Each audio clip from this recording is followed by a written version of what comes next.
அஸ்ஸலாமு அலைக்கும் வரஹ்மத்துல்லா. அன்பானவர்களே, இன்றைய பாடம் முஹம்மது ரசூலுல்லா என்ற கலிமாவுடைய இரண்டாவது பாக் பகுதியான இந்த முகமது ரசூல்லாவை நான் தூதராக ஏற்றுக்கொள்கிறேன் என்று சொன்னோமே, அதனுடைய கருத்து ஆழம் என்ன? முகமது ரசூலுல்லாவை நாம் நம்முடைய வாழ்க்கையில் கடைபிடித்து நடப்பதினுடைய அவசியம் என்ன? அதுல உள்ள விஷயம் 9 விஷயங்கள் இருக்கு. முகமது ரசூலுல்லா, முகமது அல்லாஹ்வுடைய தூதர் என்று நாம வாய்மொழியா சொன்னோம் இல்லையா? உள்ளத்தால நம்பிக்கை கொண்டு நாவால சொன்னோம் இல்லையா? அதுல முகமது நபியோடு நாம கடைபிடிக்க வேண்டிய சில கடமையான விஷயங்கள் இருக்கு. அது 9 விஷயங்கள் இருக்கு. அதை நாம தெரிந்து கொள்ள இருக்கிறோம். முஹம்மத் அப்படிங்கிறது அவருடைய பெயர். ரசூலுல்லா, அல்லாஹுவின் தூதர் என்று அதனுடைய பொருள். அப்போ முஹம்மது நபி ஸல்லல்லாஹு அலைஹி வஸல்லம் அப்படின்னு நம்ம சொல்றோமே, அது ஏன் சொல்றோம் அப்படின்னா, அது முகம்மதுக்காக நாம் இறைவனிடத்துல அவருடைய ஈருலக வாழ்க்கையும் சிறப்பாக இருப்பதற்காக, அவருடைய மறுமை பேருக்காக நாம் அல்லாஹ்விடத்தில் அவருக்காக பிரார்த்தனை செய்யணும். அதாவது ஸல்லல்லாஹு, அல்லாஹ் அவர் மீது அருள் பொழிவானாக, அவர் மீது அவன் தன்னுடைய சாந்தியை முழுமையாக்குவானாக என்பது அந்த முஹம்மது நபி. நபீன இறை தூதர், ரசூல் அப்படின்னாலும் இறை தூதர், ரெண்டுக்கும் ஒரு அர்த்தம் தான், ரெண்டு அரபி வார்த்தைக்கும். அப்போ முஹம்மது நபி ஸல்லல்லாஹு அலைஹி வஸல்லம் அப்படின்னு சொன்னா, அல்லாஹ் அவர் மீது அருள் பொழிவானாக, சாந்தியை முழுவதுமாக இறக்குவானாக என்று அதனுடைய பொருள். சரி, இப்ப விஷயத்துக்கு வாங்க. முகம்மது என்பவர் இறைவனால் அனுப்பப்பட்ட, தேர்ந்தெடுத்து அனுப்பப்பட்ட தூதர்களில் இறுதியானவர். இவருக்கு பிறகு யாரும் வரமாட்டாங்க. மனித இனத்தை போன்று நம்முடைய கண்களுக்கு புலப்படாத ஜின் என்று ஒரு இனம் இருக்கிறது. அவர்கள் நெருப்பினால் படைக்கப்பட்டவர்கள். அவர்கள ஆணும் பெண்ணும் இருக்கிறார்கள். அவர்களும் குடும்பம் குட்டியுமா இருக்கிறாங்க. நம்மளால அவங்களுக்கு எந்த இடைஞ்சலும் இல்லை, அவங்களால நமக்கு எந்த இடைஞ்சலும் ஏற்பட போறது இல்லை. 2 பேருமே என இறை தூதராக, 2 இனத்திற்கும் இறை தூதர் முகமது நபி என்பதை நாம புரிந்து கொள்ளணும். சரி, இப்போ நாம முகமது நபி ஸல்லல்லாஹு அலைஹி வஸல்லம் அவங்களையும் நாம ஏற்றுக்கொள்வது கட்டாய கடமையாகும். வெறும் லா இலாஹ இல்லல்லாஹ், வணக்கத்திற்குரிய அல்லாஹ் ஒருத்தன் நான் ஏற்றுக்கிட்டேன், முகமதை நான் இறை தூதரை நான் ஏற்றுக்கிட மாட்டேன், அவர் இந்தியாவில் பிறக்கல, அவர் மக்காவில் சவுதி அரேபியாவில் பிறந்தார், அதை நான் ஏற்றுக்கிட மாட்டேன்னு சொன்னால் அவர் இஸ்லாத்தை முழுமையாக ஏற்றுக்கொள்ளலன்னு அர்த்தமாயிரும். அதனால் அவரையும் நாம் என்ன செய்யணும்? அல்லாஹ் ஒருத்தன் தான் ஏற்றுக்கிட்டதுக்கு பிறகு அல்லாஹுவால் ஆசீர்வதிக்கப்பட்டவர் முகம்மது, அவர் தான் அவருடைய உண்மையான இறை தூதர் என்பதையும் நாம் ஏற்றுக்கொள்ள வேண்டும். 2வது, அவருக்கு நாம வழிபடணும். முகமது நபிக்கு நாம வழிபடணும். அதாவது முகமது நபி நமக்கு எதையெல்லாம் சொல்லி தந்திருக்கிறாரோ, அவருடைய சொல்லுக்கு, அவருடைய செயலுக்கு, அவர்கள் செய்து காட்டிய செயலுக்கு, அவர் காட்டின வழிமுறைகளுக்கு நாம் முழுவதுமாக செவி சாய்க்கணும், வழிபடணும். அதுவும் நமக்கு கட்டாய கடமையாகும். ஏன்னா அல்லாஹ் குர்ஆன்ல சொல்லும் பொழுது, அல்லாஹ்வுக்கு கட்டுப்படுங்க, அல்லாஹுவால் அங்கீகரிக்கப்பட்ட, ஆசீர்வதிக்கப்பட்ட இந்த முகம்மதுக்கும் நீங்க கட்டுப்படுங்க. அது அல்லாம உங்களுடைய எந்த செயலையுமே இறைவன் ஏற்றுக்கொள்ள மாட்டான். அவங்களுடைய செயல்களை வீணாக்கிறாதீங்க. அப்போ முகம்மதை நாம நம்முடைய செயல்கள் அல்லாஹ்விடத்தில் அங்கீகரிக்கப்படணும்னா முகமது நபி அவர்களை நம்ம ஃபாலோ பண்ணுவது கடமை அப்படின்னு நம்ம 2வது விளங்கி. 3வது, முகமது நபி மீது நாம அன்பு, பிரியம், நேசம் வைக்கணும். என எந்த அளவுக்குன்னு சொன்னா, ஒவ்வொரு மனிதனும் தன்னுடைய மனைவி, மக்கள், பிள்ளை, குட்டிகள், சொத்து, சுகங்கள், நண்பர்கள், உலகில் உள்ள எல்லா மனிதர்களை விடவும் ஒரு மனிதனுக்கு முகம்மது நபி விருப்பத்திற்குரியவராக இருக்கணும். அவருடைய சொல் விருப்பத்திற்குரியதாக இருக்கணும். அவருடைய செயல் என அங்கீகாரம், அவருடைய வழிகாட்டுதலை நாம் உயிர் மூச்சாக கொண்டு நம்ம வாழ்க்கையில் அதை நாம் கடைபிடிக்கணும். அப்போ முகமது நபி மீது நாம் எந்த அளவுக்கு அன்பு வைக்கணும்னா, நம்ம உயிரே போனாலும் பிரச்சனை இல்லை, அவர் மீது உண்டான மரியாதை, அன்பு, என ஆசை, பாசம் குறையக்கூடாது. அவருடைய கண்ணியத்திற்கு இழுக்கை நம்மவும் தேடித்தரக்கூடாது, பிறரும் அவரை இழிவுபடுத்துவதை நாம் அனுமதிக்க கூடாது என்பதை நம்ம புரிந்து கொள்ளணும். சரிங்களா? அடுத்து 4வது விஷயம் என்ன அப்படின்னு சொன்னா, முகமது நபி அவரும் மனிதர் தான். மனிதர்கிட்ட இருக்கக்கூடிய பலம், பலகீனங்கள் எல்லாம் அவற்றையும் உண்டுதான். ஆனாலும் இறைவன் தன்னுடைய தூதராக அவரை தேர்வு செஞ்ச காரணத்தினால அவரை சில தவறுகள்ல இருந்து பாதுகாப்பது அவசியமானது. அதனால அல்லாஹ் அவரை பாவங்கள் செய்யணும் மனிதன்கிற அடிப்படையில் செய்ய போனாலும் இறைவன் தன்னுடைய அருளால அவர் அந்த பாவ காரியங்களில் வீழ்வதில் இருந்து அவரை திருத்தி, அவரை மீட்டு, அவரை பாதுகாத்து இருக்கிறான் என்று நாம் என்ன செய்யணும்? அவருடைய விஷயத்துல நம்பிக்கை கொள்ளணும். சரிங்களா? முகமது நபி இறைவன்கிட்ட எந்த இறை செய்தி, அதுக்கு இறை செய்திக்கு வஹீன்னு அரபியில சொல்லுவாங்க.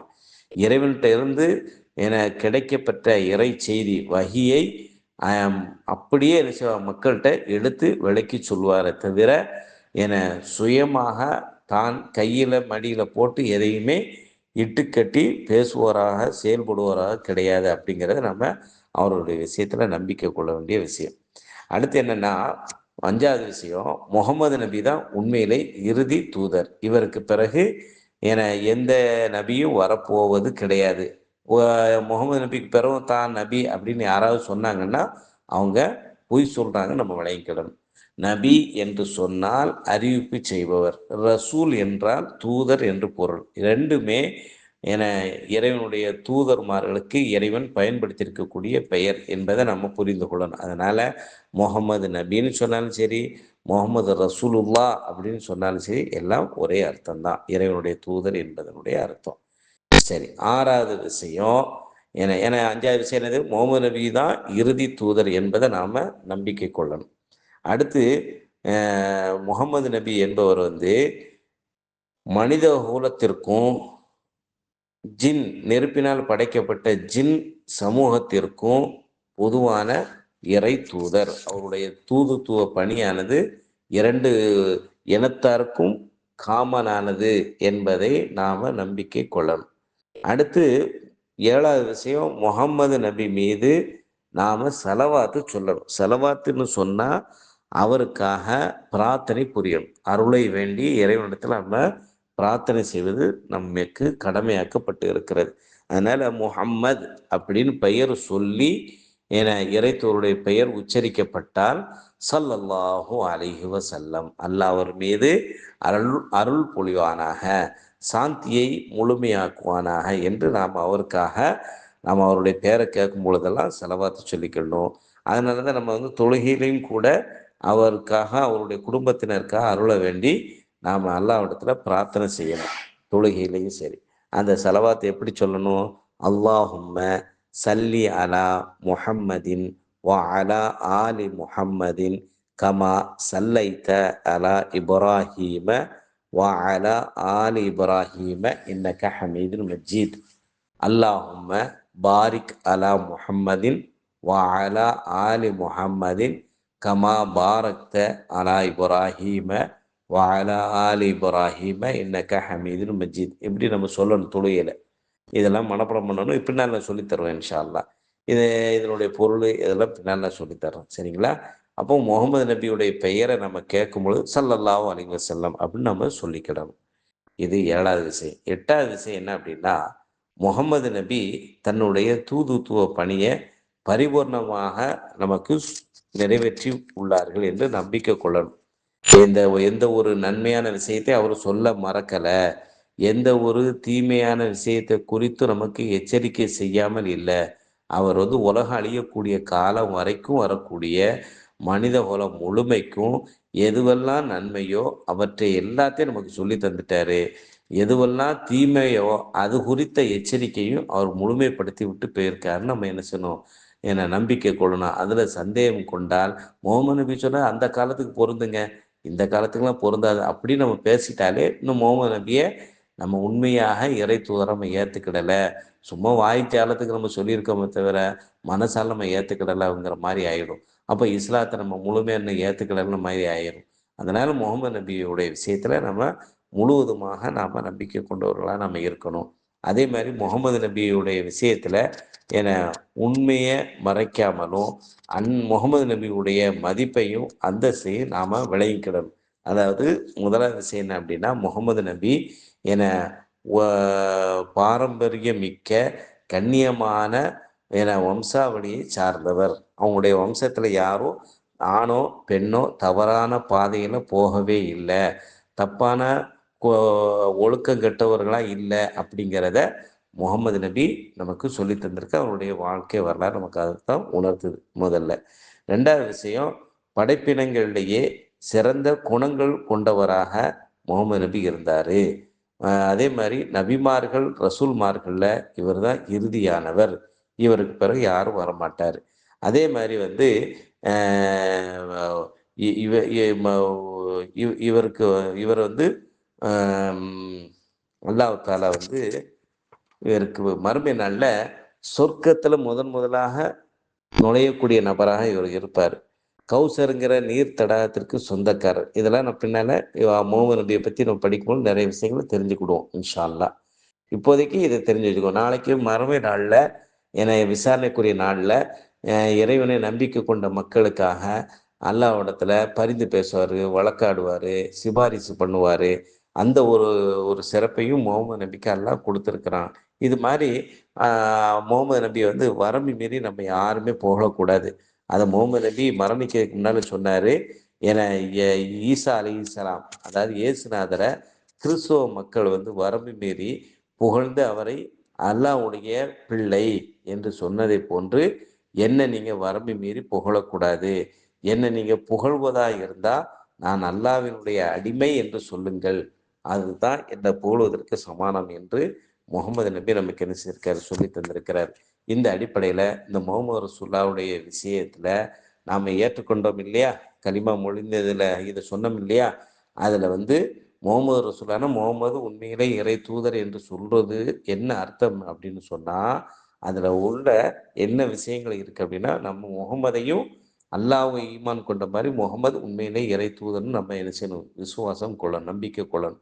ரெண்டாவது, அவருடைய வாழ்க்கையை வார்த்தைகளுக்கு முழுவதுமாக கட்டுப்படணும், வழிபடணும். மூணாவது, அவருடைய அந்தஸ்தை நாம் புரியணும். அவருடைய தூதுத்துவத்தை நாம் பிற மக்கள் வரைக்கும் கொண்டு போய் சேர்ப்பிக்கணும். அதே மாதிரி முகமது நபியுடைய தூதுத்துவம் என்பது உலக மக்கள் அனைவருக்கும் பொதுவானது அப்படின்னு நாம் நம்பிக்கை கொள்ளணும். அடுத்து, முகமது நபியுடைய பெயர் உச்சரிக்கும் பொழுது நம்ம அவருக்காக இறைவன்கிட்ட பிரார்த்தனை செய்யணும். அடுத்து, முகமது நபி தவறுகள் செய்ய முனைந்த போதெல்லாம் அவரை தவறில் இருந்து இறைவன் பாதுகாத்தான் என்று நாம் என்ன செய்யணும், நம்பிக்கை கொள்ளணும். அதே மாதிரி முகமது நபி சுய இச்சையின் அடிப்படையில் பேசுவதில்லை, சொல்வதில்லை, செயல்படுவதில்லை.